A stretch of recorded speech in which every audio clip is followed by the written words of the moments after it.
Peace, King and Queen. So I'm back, and this is workshop number 2. We are reading again from the book On My Way to the Throne, which is available on Lulu.com. We should have our journals, writing utensils. I hope everybody is in a safe, calm, peaceful, and accepting environment. Okay, just slow our mind for a minute. Feet flat on the floor. Hands open, flat on your lap. Take a deep breath in. Breathing in positivity, grace, happiness. Breath out, negativity, shame, embarrassment. Breathing in,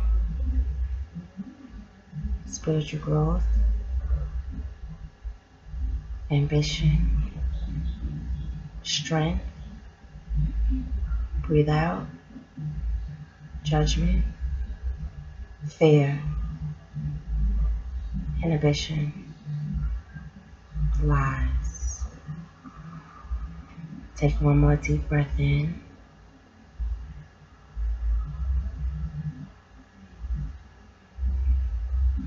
And out.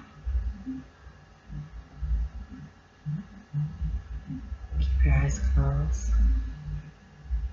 You're in a safe and welcoming environment. Think of someplace happy and calming. Someplace that serves your spirit. Okay, you can open up your eyes. As always, anyone with a group, if you need to pause, go ahead and do your thing. Everyone else, if you don't have your homework, turn it off. If you don't have your homework, turn it off right now. If you can't, because you got to have your homework. Everything ties in, all right? And not that you have it in your head. It should be written down, okay? If you didn't do your homework, just stop. All right. So, and also, you know, when I was saying there's more detail when you're face to face, because these things have so much to do with your individual design. There's things about yourself, you know, in your subconscious mind, things that show outwardly that you don't necessarily see, but other people see, and energies. And gosh, so I really encourage you to contact us for more intimate spiritual coaching, spiritual growth. Okay. Second chapter, Ascension.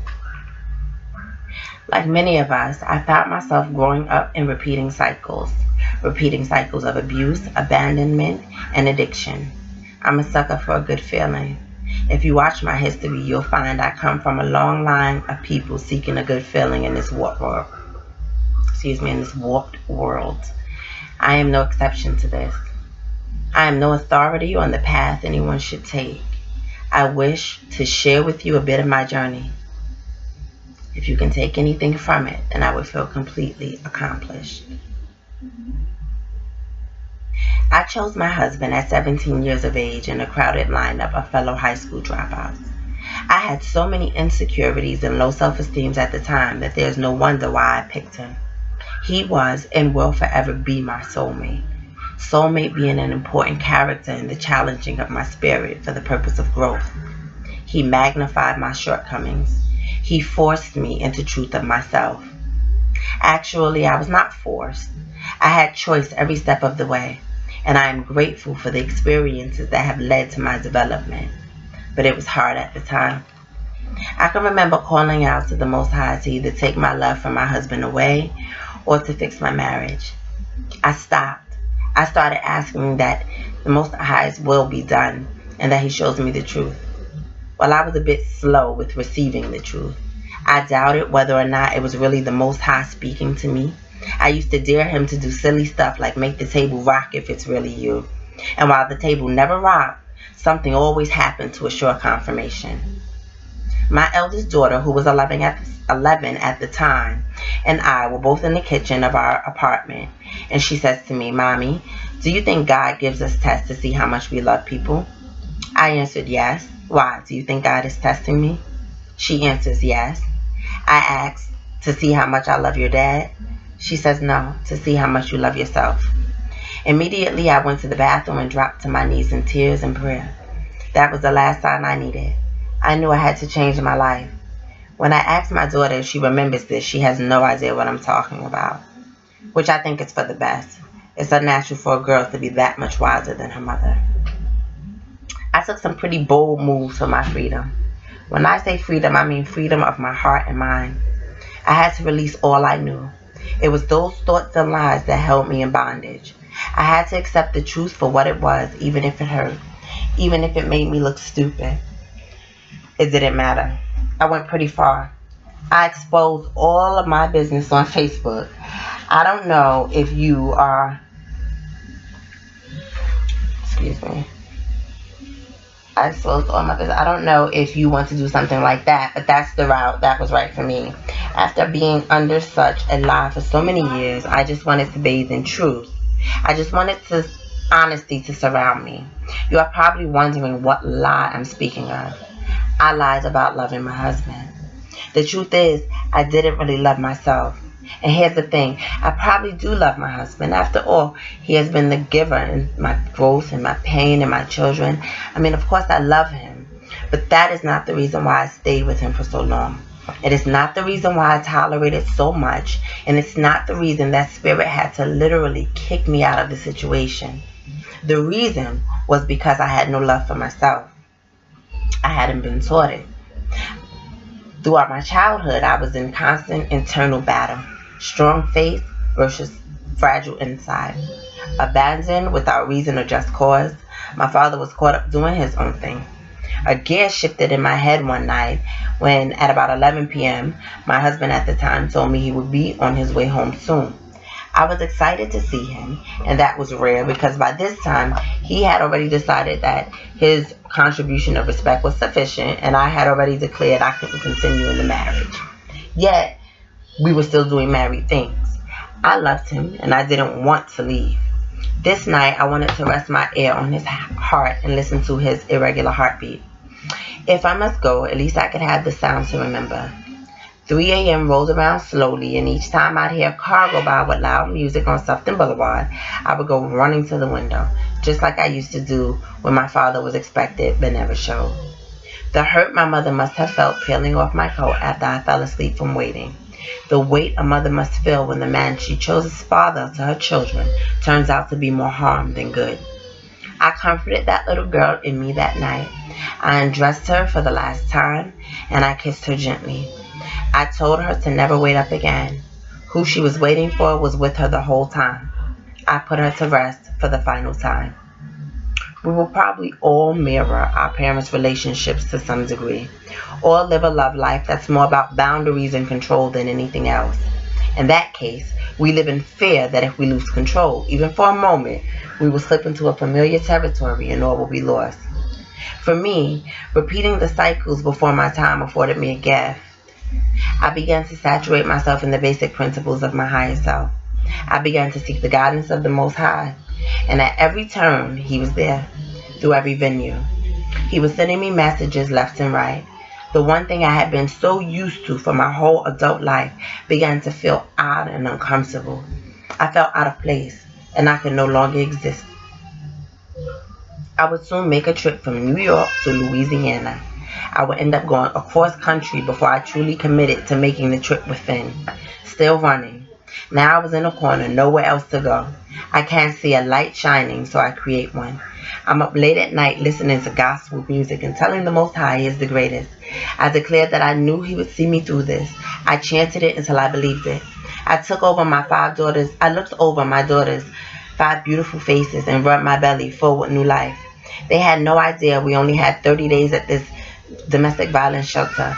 They knew only to depend on me. Sweet babies, sweet unsuspecting babies. I prayed, but I worked. I made an allegiance with the Most High. I vowed no more hard lessons. He promised a new life if I could follow. I fell in line. Less than a week later, I signed the lease for a 4-bedroom, 1.5-bathroom house. These are the miracles he has allowed me to witness. So with that being overstood, you should be able to get it quite easily, while the number one step to this journey is forming a relationship with the Most High and to seek higher counsel in all you do. These are the building blocks to the structure that will be you. When you achieve a relationship with the Most High, you are living in truth and light, and that truth and light starts with you. Okay, so a couple of things. I, like us all, is constantly on a spiritual journey, which is, again, why sometimes I really don't like to do works that are like this in books and stuff like that, because and why I like to do lives and stuff, because the journey is so constant, right?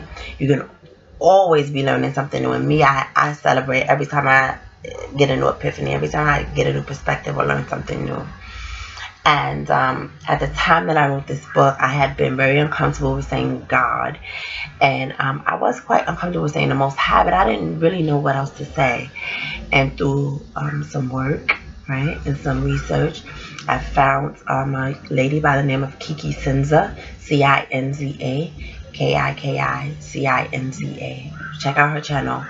And she broke down, and I'm usually very good with words, but this is something, I guess, for fear of disrespecting that which I really, really, really admire and love and respect so much, right?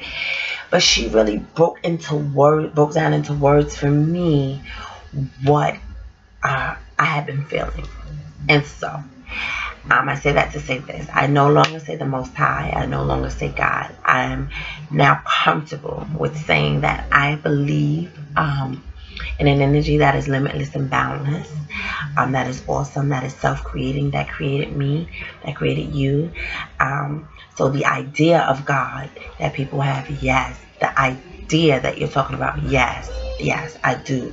I know that to be true. I know that existence to be true. I don't believe it. I know it. Another thing Kiki Cinza teaches. And in that, I don't want to disrespect, limit, box it in by putting a name to it, a religion to it, a sex to it, a color to it, anything. It is just everything. I'm in awe of it. I can't comprehend it. It's self-creating. That energy, that is, you know. So I no longer say the Most High, but because my journey is a spiritual one, I would never change the book and what it says. That's where I was at the time. And I think it's a testament to the fact that it's always a wonderful thing to grow. Even if people think, oh, you said this, now you saying that. Yeah, it's called growing. It's okay.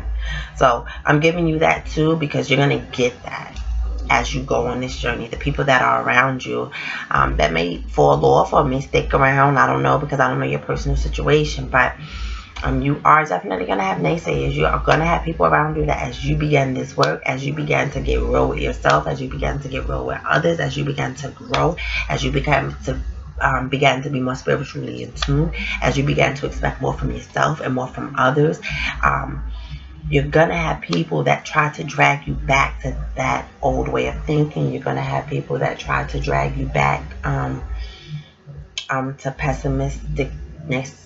Is that a word? Yeah, whatever. And make you say, well, you said this and you used to do that. That's okay. That's okay. So I always leave everything that I learn. I always come back with my mistakes and let you guys know what's going on, because we're all human. You know what I'm saying? We all human. So that's my goal for that. And another thing with that I grew in, what was it that I was going to tell you before? Alright, well, whatever. It'll come up. So when I say the Most High, just know, if you see on any of my new stuff, I'm not contradicting myself. I just grew. But I'm just going to read it the way it is, okay? So anyway, Ascension. So the last chapter I said Ascend the 4. Obviously, I chose Ascension. Obviously, you did too. Or else you would not be here, right?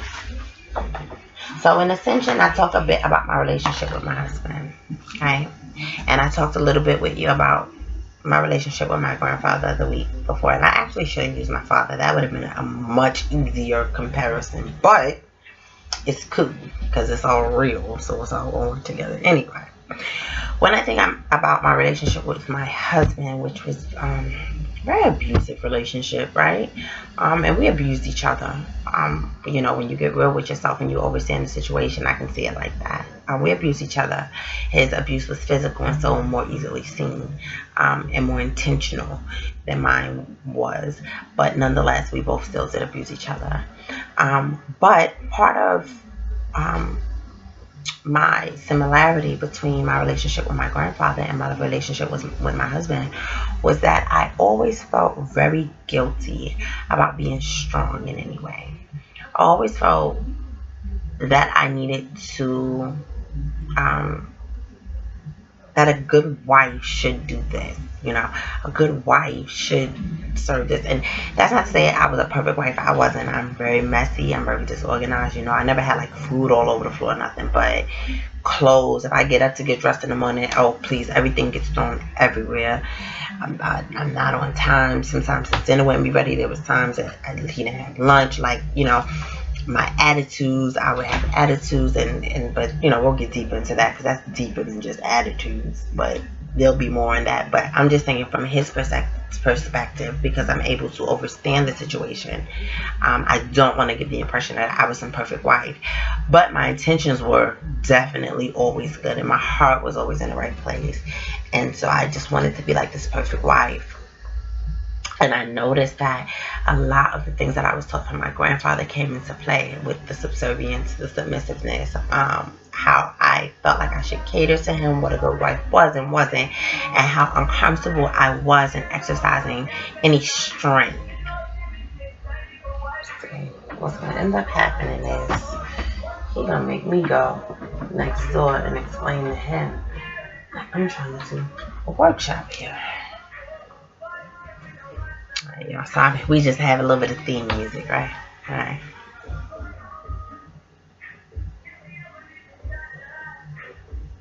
Comes on my shoulder and anything, because y'all, okay. Anyway, listen, back to the work.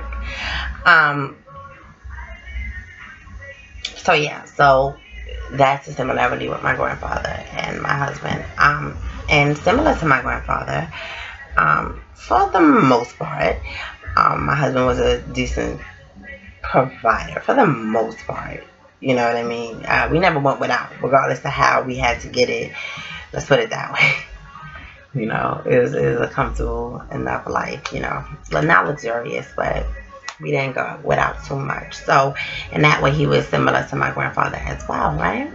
So now what I want you to do is I want you to pull out your homework and I want you to look at the relationships between the impactful people in your life and the situations or relationships and interactions that you find yourself in now.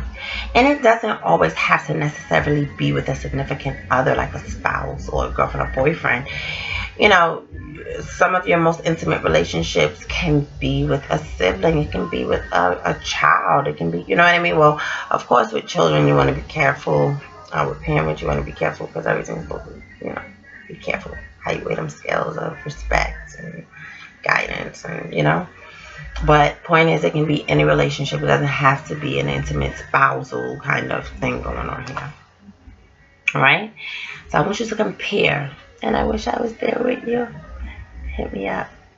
But if you're in a group, definitely pause right now. And if you're not in a group, because it's not going to be homework, it's going to be do work for right now. Right? Definitely pause this real quick and go ahead and do the comparisons. How's it similar? Pause. Alright. So you're back. So weird. Not doing it with people. Okay. So with the relationships that you've seen outside of yourself, now that you see how you kind of mirror the relationships you have with it as a child. And it's so funny because as a child, you really don't have any choice about what is going on, right? Adults choose everything. In a lot of ways, they set the temperament of your relationships with them. Sometimes, we do it as well. I was kind of very vocal and communicative, so people used to often say, like, sometimes I forget how old she is when I'm talking to her, but adults set the pace and set the tone, for our lives when we're children, when we're younger. So it's funny how when we don't have a choice, that we're subjected to something, but then as we get older and we do have a choice, we still kind of choose those same things. It's not really funny. I mean, it makes perfect sense. You do what you're familiar with. I mean, even in a case where somebody gets kidnapped, you kidnap somebody young enough, even when they have the opportunity to go, their minds might be so, there that they don't want to leave their captor. They're scared. They find some security there because it's what's familiar, and that's what we tend to do as well. So that's why you're going to probably see similarities. And if you don't see the similarities, start talking to some people, because I'm sure that there's a correlation. It may not be what your eye can see. Like I said, that's why I love to do the one-on-ones and the group sessions. But even still, talk to some people that know you, that you trust too. And if you don't trust nobody, that's even a little bit of an indicator in itself. Things are going to marry together. Okay? So now, we talked about the relationships that you had with people. But I would like to know, what are the relationships that you've seen, right? What intimate relationship did you see growing up between a man and a woman? Or maybe you come from a gay or lesbian household where it's a man and a man, or a woman and a woman. An intimate kind of like boyfriend, girlfriend, husband, wife type of situation. What did those relationships that you've seen look like, right? What was the relationships between your aunts and uncles and your parent, your mother or your father? What's the relationships between your grandparents and your parents? I want you to really delve deep. I want to see if you can pick up on any cycles, on any mirrors, And oftentimes, sometimes, like I say, you have to really talk to the people in your life, because oftentimes we really don't even know the whole story about things that happen to our parents. We think that we're doing something new. I know me, when I was going through my stuff, I was embarrassed a lot of the times, because to me, when I see my mother, she looked so strong. Yeah, we went through the same things, and she went through abuse with my father, but she was just so strong. That's all I remember about her being so strong. And so I was embarrassed to be so weak, that it actually hurt me, that I actually loved him, and I didn't want to leave, and I felt stupid, and that kept me from really letting her know what's going on. And it probably, shame and pride is probably what kept her from ever letting me see her like really be emotional and sad and so-called weak, you know what I mean? But that would have been a benefit to me, you know what I mean? And me expressing myself was a benefit. So talk to people.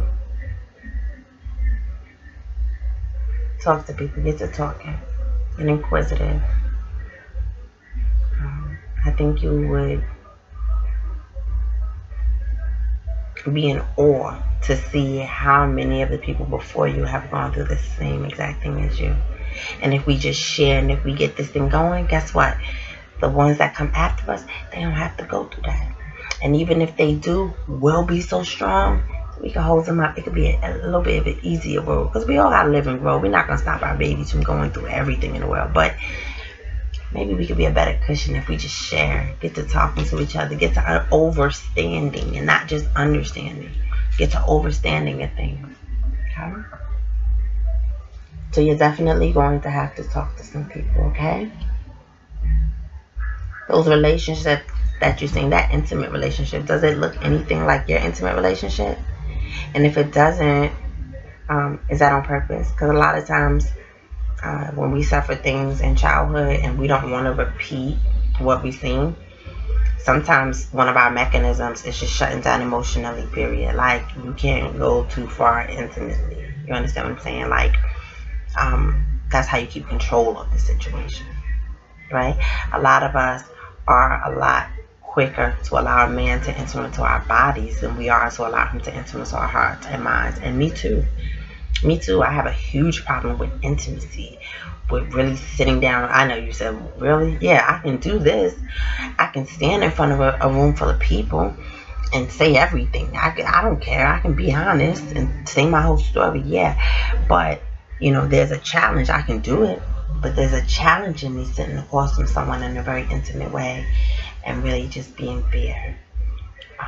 You know, because that's just a safety issue thing that goes on. So it's a challenge. I don't stay there. I push myself past it at whatever pace I need to go. And I do it. Okay? So that's what we have to begin to do.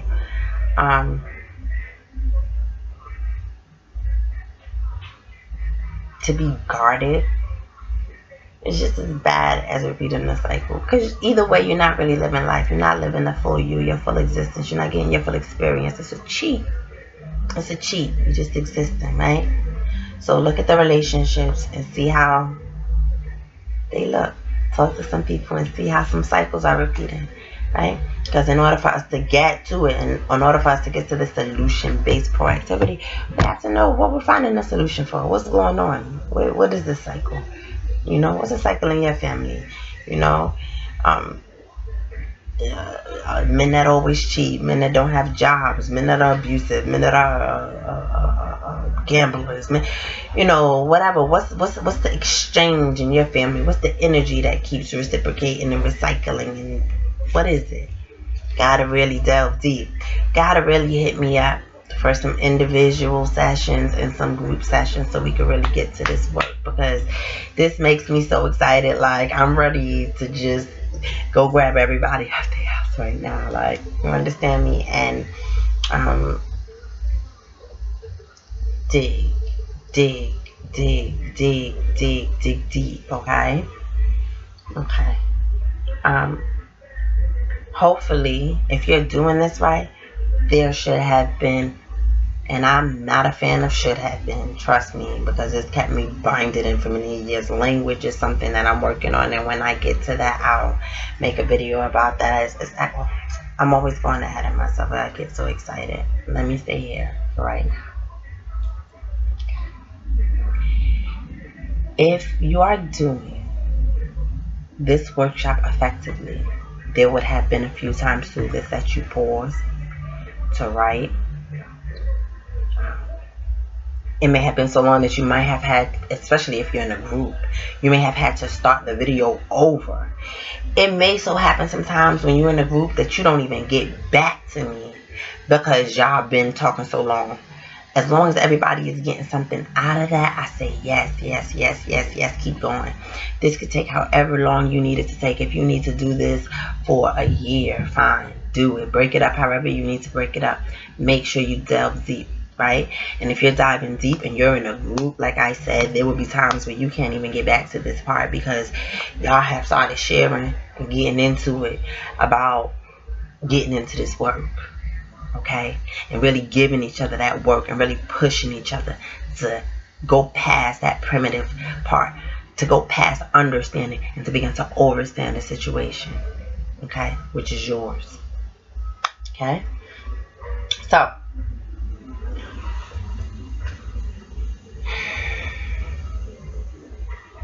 I think that we have been tricked because we have been made to be very averse to children doing things with imagination, with daydreaming. You know, now they want to get this medicine. You know, they've been doing this for years, but giving medicine or daydreams of daydreaming is magical. Yes, you have to focus on what you're doing, whatever. You have to learn how to do that. Yes, very much so. However, daydreaming is magical, and it's something that we lose touch with as we get older. It's something that society tells us to kapooey, right? I challenge you to push your mind past that. Okay? Your activity or your homework, however, it's both. Your homework, I want you to close your eyes and think of this question. Tomorrow morning, when you wake up, your life is exactly what you want it to be. The word perfect is exactly what you want it to be. It's perfect. What does that look like? And I want you to break it down in your journals. What does it look like financially, spiritually, physically? What do you look like? Mentally, what's your thought process look like? You have a business, or do you work for someone? Are you married? I don't care if you don't have a man in your life right now. I don't want to hear the word nothing about can't. This is impossible. I don't care if your ideal world would be that you would be an astronaut, and right now you have 10 children, no job, and you in a shelter. It doesn't matter. I'm asking you to dream. I'm asking you to be fearless. I'm actually asking you to believe. If you believe in a higher power, if you believe in God, whatever you call it, right? Take that limit off of it. That energy is limitless and boundless, and you come from that. Therefore, you are limitless and you are boundless. You can achieve anything. It doesn't matter what has already happened. There is a way. If there's a will, there is a way, right? And we're going to tap into that energy within yourself. And first, anybody will tell you this. Anyone successful, before it becomes reality, you have to be able to see it. As it is above, so it is below. Okay, I know that we have been taught to think of heaven, this mystical place. No, heaven and hell, right here on earth. It's your choice. Every day, you make the decision. What you think about, what you condition your mind to think about, is what will exhibit itself in your reality. You understand me? Okay, so that's why we have to get past. That's why we spoke about last week, the way you perceive things, overstanding a situation and bringing the emotion out of it. Because when you attach that to it and you keep running that over and over and over in your mind, those negative thoughts, those negative attachments, those bad feelings to these things, that's what your mind goes to whenever you think of this person. Whatever you think of this, that's what your mind goes to. And some things are traumatic, and there are certain things that are really, really in depth.